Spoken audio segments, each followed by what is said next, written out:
ओम सर्वेभ्यो नमः। अस्यां कक्षायां भवतां समेषां स्वागतम। तो इस भाग में हम छंद के क्रम में मालिनी छंद को देखने वाले हैं।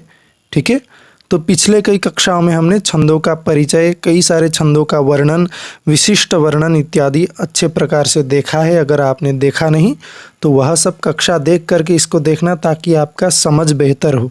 ठीक है, तो इसमें देखेंगे हम मालिनी छंद को, जो कि आपके सिलेबस में लगा हुआ है। तो मालिनी छंद देखिए, इसमें कुल कितने अक्षर होते हैं? 15 अक्षर। तो यह याद रखना है कि मालिनी छंद में कितने अक्षर होते हैं, जो कि 15, क्योंकि मालिनी छंदसी कति अक्षराणि भवन्ति, इस प्रकार से प्रश्न बनते ही है। ठीक है, तो मालिनी छंद में कुल 4 चरण होते हैं, जैसे कि सभी छंदों में 4 चरण होते हैं, मैंने बताया था। तो पहले छंद में 15, दूसरे में पहले चरण में 15, फिर दूसरे में 15, तृतीय में 15, फिर चौथे में भी 15, है ना। इस प्रकार से 60 अक्षर कुल एक श्लोक में, मालिनी छंद के एक श्लोक में कुल 60 अक्षर होते हैं। ठीक है, लेकिन अगर पूछा जाए कि मालिनी छंद में कितने अक्षर है, तो 15 अक्षर है, क्योंकि एक चरण में 15 अक्षर होते हैं।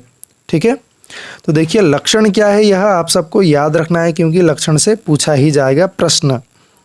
जाइएगा परीक्षा में, बैठिएगा, दिखेगा आपको लक्षण से प्रश्न पूछा गया है। ननमयय युतेयम मालिनी भोगी लोकैहि। फिर से बताइए आप लोग भी, ननमयय युतेयम मालिनी भोगी लोकैहि। ननमयय युतेयम मालिनी भोगी लोकैहि।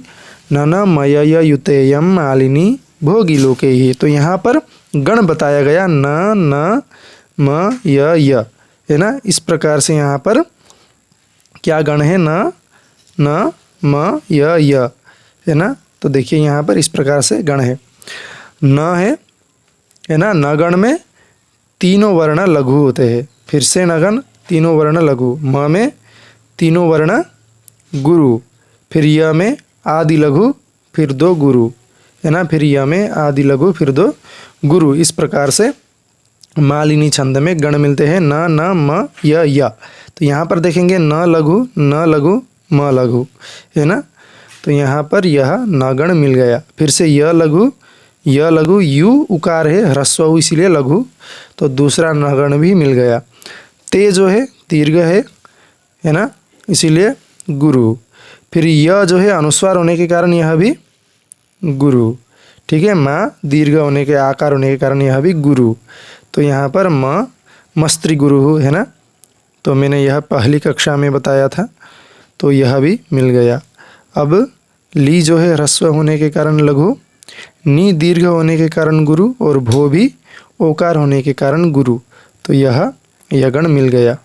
फिर गी ह्रस्व होने के कारण लघु, लो दीर्घ ओकार होने के कारण गुरु, कई ही यह तो ऐकार होने के कारण गुरु, और विसर्ग होने के कारण भी गुरु। इस प्रकार से न न म य गण यहाँ पर मिल गए, है ना।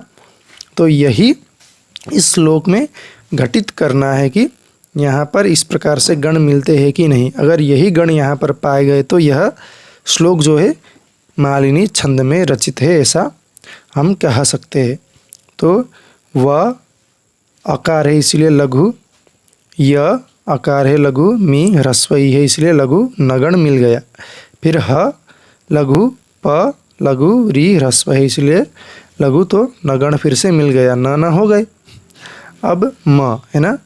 तो तुष, आगे संयुक्ताक्षर है ना, तू के बाद श मूर्धन्य श, इसीलिए तुष। यह गुरु दीर्घ है ना, इसीलिए टा आकार होने के कारण गुरु हो ही गया, विसर्ग होने के कारण भी गुरु। तो तू गुरु, टा गुरु। तो वह आगे संयुक्ताक्षर है ल, इसीलिए वह गुरु हो गया। तो मगण मिल गया, है ना, तीनों गुरु वर्ण।